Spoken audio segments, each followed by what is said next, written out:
Ladies and gentlemen, tonight, I don't come to you as an actress or as a public figure.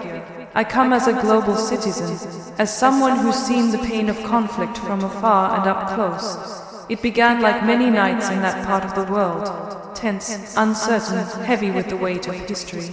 The skies were deceptively quiet, and the air, though still, was charged with anticipation. No one could have predicted how swiftly that quiet would shatter. Within minutes, a barrage of precision airstrikes crossed borders, setting into motion a chain of events that would reshape regional power dynamics and leave behind a silence more damning than any explosion. Iran's strike on Israel was not just a military maneuver, it was a statement, a reckoning, the culmination of years of suppressed outrage, political humiliation, covert proxy battles, and sanctioned suffering. In those moments, Iran wasn't merely retaliating, it was reclaiming something, power, presence, perhaps in its eyes, dignity.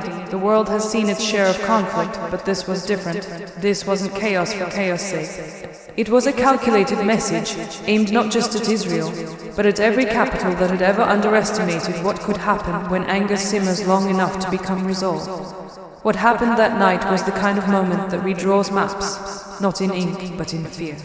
Iran struck with a confidence that surprised even its critics. No hesitations, no ambiguity. Their message was coded in fire and steel, and for a brief, chilling moment, Israel, arguably the most technologically advanced military force in the region, was caught off guard. The Iron Dome, which has long been a symbol of invincibility, faltered. It wasn't just defense systems that cracked it with pride, and that's something far harder to rebuild. But this is not a celebration of strength. Let me be very clear, no missile ever carries peace in its payload. No airstrike brings justice to grieving mothers or safety to scared children. As the dust settled and the sirens died out, the real weight of the night became visible, not in military analysis or satellite images, but in the eyes of those whose homes were no longer standing, whose families were now broken, whose futures were scorched before they had a chance to begin.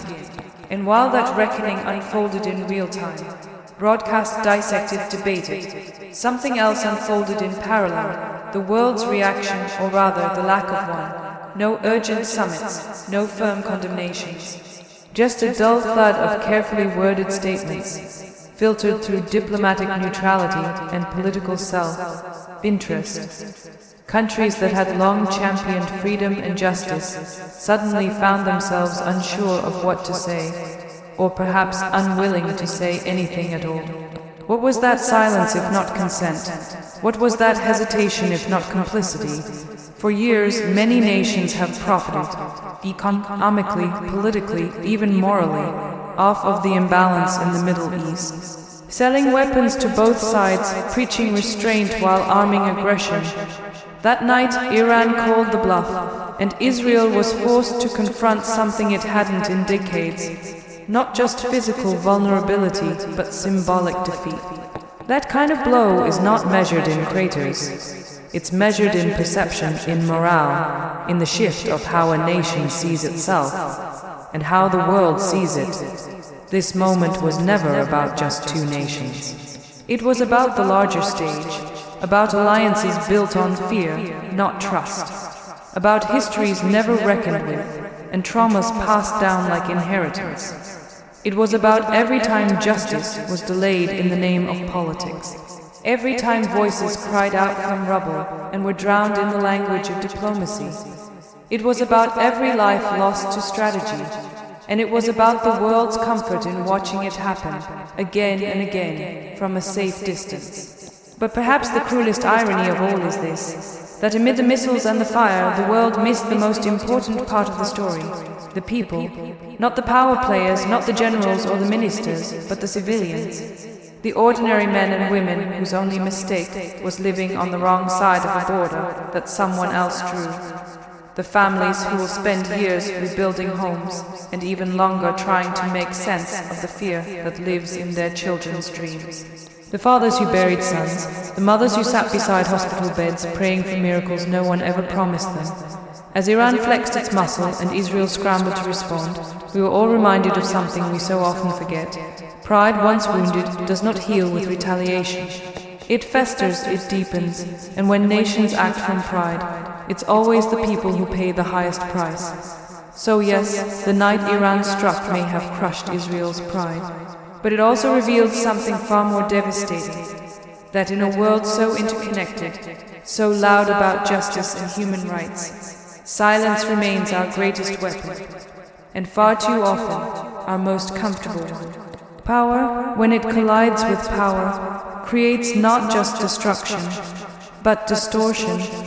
It twists narratives, it dehumanizes victims, and it almost always leaves behind a battlefield littered with human cost. In the geopolitical dance between nations like Iran and Israel, what we're often made to watch is a spectacle of dominance. Who has more firepower, whose technology is superior, who will retaliate with greater force. But lost in all this performance is a question we seldom ask with enough sincerity. Who actually pays? When Iran launched its assault and Israel scrambled to respond, this wasn't just a military confrontation. It was a message exchange between states steeped in legacy, pride, and wounded history. The confrontation was never about strategy alone. It was also about national ego. Both nations believe in their right to exist, to defend, to retaliate. And when these convictions are tested, the response is rarely proportionate. It becomes performative. It becomes about proving a point, often with fire and fury. But missiles don't differentiate between soldiers and schoolchildren. They don't recognize borders drawn in pain and compromise. When Iran struck, it did not just hit military targets. It shook entire cities. And when Israel responded, the devastation, too, bled beyond bases and bunkers. So who pays? It's not the presidents in palaces or the generals in bunkers. It's the teenager clinging to her little brother in a basement. It's the mother standing in line at an overcrowded hospital, trying to understand if her child will make it. It's the father who leaves for work unsure if he'll see his family again. These are not collateral figures. They are the real frontline in every war waged by the powerful. There is a dangerous illusion we've grown used to, that war can be clean, controlled, and necessary. But there's nothing clean about a dismembered body or a lifelong trauma. There's nothing controlled about fires that consume entire neighborhoods. And there's nothing necessary about a war that sacrifices the innocent for political leverage.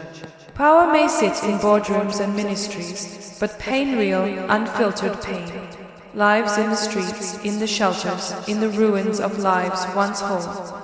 What makes it more devastating is that much of the world watches with the cold detachment of distance.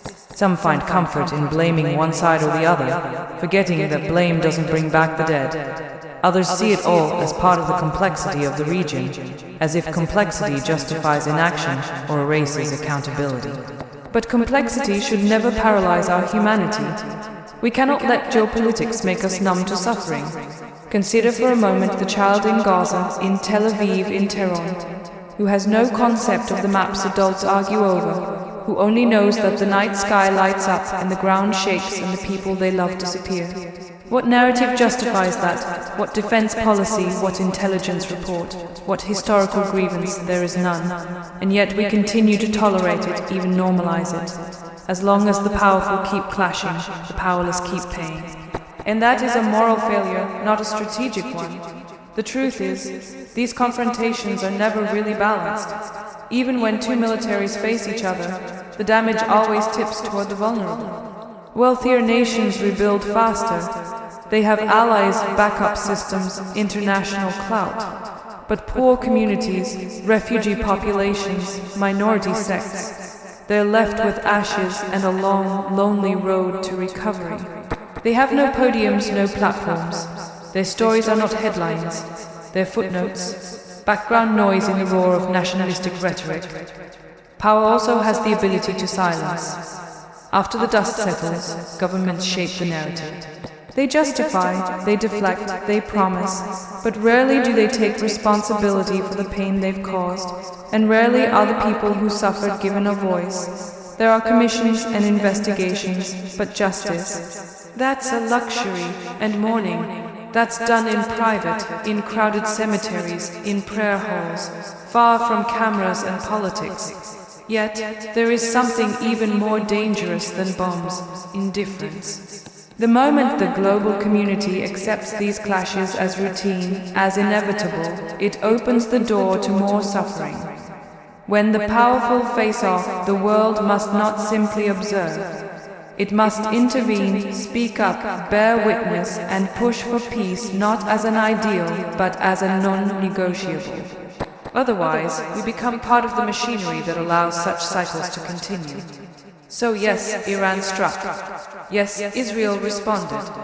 But while power measured itself in warheads and range, humanity was reduced to rubble. It was in that rubble that the real cost of this power play was buried. Not just bodies, but hope. And that is the price too high to keep paying. There are moments in history when silence is not just absence. It is presence. It fills rooms, it weighs heavy, it says what words refuse to. And in the aftermath of that night, when Iran struck with brutal precision and Israel reeled from the blow, the loudest sound wasn't from the missiles or the wailing sirens. It came from the world's silence, a silence that didn't heal, didn't console, didn't condemn, a silence that screamed complicity. The world watched in real time. Satellites tracked the trajectory of missiles. Journalists narrated it with breaking news tones. Social media flooded with maps, threads, and opinions. Governments issued their safe, sterile statements, calling for de-escalation, urging restraint. But where were the moral voices? The leaders who campaign on human rights and justice? Where was the outrage that so often arrives swiftly when convenient? This silence wasn't forgetfulness. It wasn't oversight. It was choice. There's a reason silence becomes complicity. Because when a global community that prides itself on justice and human dignity refuses to act, to speak, to even name the wrong, it becomes an accessory to it. It allows the aggressor to feel empowered and the victim to feel abandoned. And in this case, that abandonment was not a whisper. It was a shout. Some will argue this conflict is complex, that neutrality is wisdom. But neutrality in the face of suffering is never wisdom. It's a betrayal. And it always favors the oppressor. When the missiles fell, people didn't just die from impact. They died from the knowledge that the world saw, heard, and did nothing. That the institutions built to protect peace offered only paperwork. That the leaders elected to uphold truth waited to see which way the political winds would blow. It's easy to issue statements after the fact, to send aid after destruction, to visit war-torn cities with cameras rolling. But what about the moment when voices could have made a difference, when solidarity could have prevented escalation? Silence then is not passive, it is deeply active, it protects power, it lets injustice go unchallenged. It whispers to those in control, you can keep going, we won't stop you. And it's not the first time, this isn't new, we've seen it before, in Syria, in Yemen, in Palestine, in Ukraine. When violence erupts, the world often draws a line between those who matter and those who don't, whose pain is worth broadcasting and whose suffering is just background noise. That's not diplomacy, that's selective empathy, and it costs lives. In the silence that followed the attack, something else happened. History was being rewritten in real time. Without challenge, without context, without accountability. Narratives hardened into justification. Victims were blamed. Aggressors were excused. And those who dared to speak out were dismissed as biased or naive. That's the danger of silence. It creates space for lies to thrive. It gives propaganda room to grow roots. And what of the organizations tasked with upholding peace? Where was the United Nations when families were fleeing their homes? Where were the urgent calls for accountability? Too often, institutions built to safeguard humanity become paralyzed by politics, by vetoes, by alliances that matter more than lives. And when they fail to speak, they fail in their purpose. But perhaps the most devastating effect of this silence was on the people caught in the middle.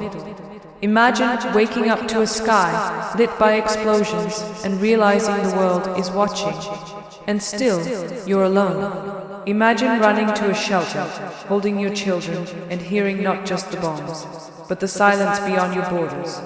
No voice demanding justice, no protest in your name, just stillness, cold political stillness. This silence teaches a cruel lesson that justice is optional, that truth is negotiable, that unless you are strategic to someone's interests, your suffering is expendable. And once people begin to believe that, the very fabric of international solidarity begins to unravel. What use is a global community that speaks only when it's safe to do so? There was a time when silence could be broken by a single voice, a leader who dared to speak truth to power, but today fear reigns. Fear of losing allies, fear of economic consequences, fear of being unpopular. So we weigh our words, temper our outrage, and in doing so, abandon the very principles we claim to protect. But silence does something else too. It erodes trust. It tells those under attack that they must survive alone, that the promises made at summits and signed on treaties are just words, that when the time comes, no one will come, and yet people remember. They remember who stood up and who stood by. They remember who called for peace and who called for patience while bombs fell. That memory will outlive the war. It will shape alliances. It will shape generations. Because silence may be temporary, but its consequences are not. What happened that night cannot be undone, but how the world responded, that silence, is part of the legacy. It is a stain we must name. Because every time we say nothing, we give permission for it to happen again, and again, and again, until we decide that silence is no longer an option. Justice, in its truest form, is meant to heal, to restore balance, to acknowledge harm and hold the guilty accountable while protecting the innocent. But in today's world, justice is no longer always a pursuit. It's a performance. It is used selectively, weaponized strategically, and wielded not in the name of peace, but in the service of power. When justice becomes a weapon, it no longer seeks the truth. It seeks control, and in doing so, it becomes the very thing it was meant to confront. In the days following Iran's strike on Israel, and Israel's inevitable retaliation, the word justice was everywhere. Justified actions, justified responses, justified fear. But what does justice really mean in a world where every missile can be rationalized, every death can be labeled collateral, and every civilian casualty can be buried under a legal clause? It's a troubling transformation. We've turned justice from a principle into a tool, a sword, not a scale. Both nations stood firm in their explanations. Iran spoke of decades of humiliation, assassinations, and economic strangulation. It claimed its strike was the language of justice in the face of international silence. Israel, in return, declared its right to defend, to retaliate, to protect its sovereignty and its people, its version of justice cloaked in the language of survival. Both sides invoked history, both sides invoked loss, both sides claimed the moral high ground, but here's the truth. When both sides claim to be right while people die in the middle, something is broken. Justice, in that moment, has lost its compass. The weaponization of justice is not new. Empires have done it for centuries. Colonizers did it in the name of civilizing. Occupiers have done it under the guise of restoring order. Today, nations do it using terms like counterterrorism, national security, strategic defense. It is always wrapped in legitimacy, often supported by media narratives and legal justifications. But the people who suffer, those who lose homes, children, limbs, and hope, they rarely get to speak the language of justice, because they are not the ones holding the microphone. International law was created to prevent such abuses, to serve as a check against those who would hide cruelty behind diplomacy. But even that system has been distorted. When powerful countries breach international law, they issue statements. When less powerful ones do, they face sanctions, condemnation, or invasion. This imbalance in how justice is applied globally turns it into a game, one that rewards strength and punishes weakness, one where the scoreboard is not lives saved, but dominance asserted. And then there is the court of public opinion, a space once meant for truth, now often dominated by propaganda. Social media campaigns are launched not to inform, but to inflame. Images are curated. Hashtags are weaponized. Victimhood is performed with precision, often drowning out the raw, real suffering of ordinary people who have no interest in geopolitics. They just want to live. But justice, real justice, doesn't choose sides based on allegiance. It doesn't care if a child is Israeli or Iranian, Muslim or Jewish, rich or poor. It simply asks who was harmed and what must be done to make it right, yet that clarity is increasingly rare. Instead, we see governments use justice as a shield to deflect criticism, or as a spear to silence dissent. Whistleblowers are prosecuted. Human rights groups are banned. Journalists are imprisoned under the charge of undermining national unity. All of it done in the name of law, but law without morality is just bureaucracy, and justice without compassion is just revenge. Look at the headlines. One side destroys a neighborhood, calls it a military target.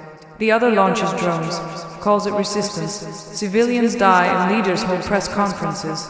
The words are polished, the pain is not. This isn't justice, it's theater. And the world watches, some horrified, some desensitized, and many simply unsure what to believe anymore. We must ask ourselves, when did we stop valuing life more than narrative?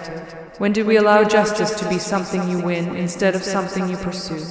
Because as long as justice remains a weapon in the hands of the powerless will continue to suffer without recourse, without voice, and without peace. The path forward cannot be built on vengeance dressed up as virtue. If we are to reclaim justice, we must strip it of its politics. We must listen to those without armies or influence. We must believe survivors before we analyze strategies. And we must have the courage to call out hypocrisy, even when it comes from our allies. Justice is not just a legal framework or a political necessity. It is a human promise, a promise that no matter where you live, no matter who you are, your life matters, your suffering matters, and the people who harm you will be held accountable, not just when it's convenient, but always. Until that day comes, what we call justice will continue to be just another weapon, used not to end conflict, but to prolong it, not to bring peace, but to justify war. And every time we let that happen, we betray not just those who suffer today, but the very idea of humanity itself. Pride is a powerful thing. It fuels resilience, drives nations to rebuild after ruin, and gives people a sense of identity. But when pride begins to outweigh reason, when it takes precedence over compassion, when it blinds leaders to humanity, then pride becomes poison. It becomes the disease that infects diplomacy, corrupts justice, and turns peace into an afterthought. In today's world, where conflicts smolder across continents and innocent lives are reduced to statistics, pride has become the invisible hand guiding too many decisions. And the price we pay for it is unbearable. When Iran struck Israel, and Israel retaliated with even greater force, what we witnessed was not a sudden explosion of violence, but the climax of pride brewing for years. Two nations deeply entrenched in their histories, their fears, and their convictions. Both sides believing they must defend their honor, both refusing to appear weak. And somewhere along the way, peace became less important than saving face. The cycle was familiar: strike, response, justification, silence, and then preparations for the next round. Pride doesn't let leaders pause. It doesn't allow space for vulnerability. It demands dominance. It demands applause. But the world doesn't need more applause for force. It needs courage for restraint. We have built a global culture where strength is equated with aggression and diplomacy is seen as defeat. A leader who shows empathy or asks for dialogue is accused of being soft, weak, naive. Meanwhile, those who order strikes, threaten war, and reject negotiation are hailed as protectors, as patriots. The global disease of pride has infected not only politics, but public perception. It teaches populations to cheer for revenge, not reconciliation. Look at the rhetoric. We will not be humiliated. They must pay the price. Never again. These words are repeated like war cries across press conferences and state-run media. And while they may boost national morale temporarily, they also widen the gap between nations, between people. Pride hardens borders. It demonizes the other side. It paints peace as compromise, and compromise as surrender. And yet, what is peace if not the bravest kind of decision? It takes real strength to step back from the edge. It takes leadership to listen to your enemy, to see them as human, to admit that violence has failed. But pride doesn't allow for that. Pride whispers in the ears of presidents and prime ministers, "Don't blink, don't bend, don't break." And so they don't. They hold their posture as missiles fall and cities burn, as children cry in the rubble of homes. What makes it worse is that this disease is contagious. One nation's pride inspires another's. Allies mirror each other's language. Regions descend into endless tit-for-tat conflicts. And while the powerful play their geopolitical chess game, the pawns, civilians, aid workers, teachers, students, are sacrificed again and again. Global institutions meant to mediate and prevent such spirals often find themselves helpless. The United Nations, international courts, peacekeeping organizations, they all try to speak the language of peace, but they are shouted down by the louder language of pride. They are ignored by nations who believe sovereignty means never having to say you're wrong. And the rest of the world, often too afraid to take a stance, either looks away or joins the chorus. Even media, which should be a voice for the voiceless, too often becomes a megaphone for pride. News channels pick sides. Headlines are written for impact, not empathy. And social media only accelerates the disease, reducing complex tragedies into hashtags and viral outrage. Pride thrives in these environments. It feeds off polarization. It survives by turning us, them, into the dominant narrative, but this is not sustainable. The cost of pride is rising, not just in death tolls or economic loss, but in the erosion of trust. Trust between nations. Trust in leaders, trust in systems meant to protect humanity. And once that trust is broken, peace becomes not only difficult, it becomes unimaginable. And yet, even in the darkest moments, there are glimmers of something else. In grassroots movements that call for dialogue, in people who refuse to let nationalism erase their compassion, in survivors who speak not with hatred, but with hope. These are the antibodies to the disease of pride. They remind us that peace is not weakness, it is wisdom, it is maturity. It is the realization that no nation, no ideology, no flag is worth more than a human life. To cure this global disease, we must change how we define strength. Strength is not how many missiles you can launch. It's how many you can resist launching. Strength is not measured in square miles of conquered land. It's measured in lives protected, in futures preserved. We must teach our children that national pride should never come at the cost of human dignity, that no victory is real if it leaves behind broken families and unmarked graves. If pride continues to reign over reason, then peace will remain a myth.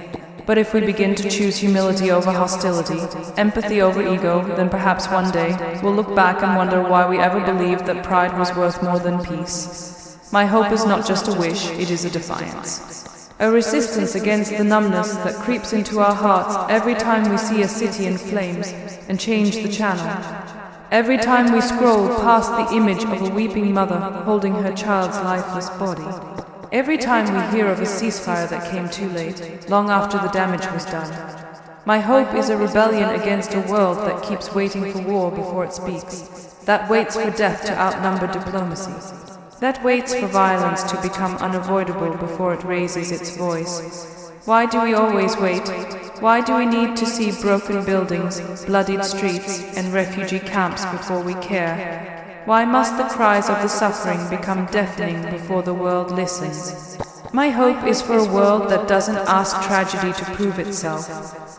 A world where warnings are enough. Where tension doesn't need to explode into missiles before the international community takes action. Where humanity doesn't always need a headline before it finds its conscience.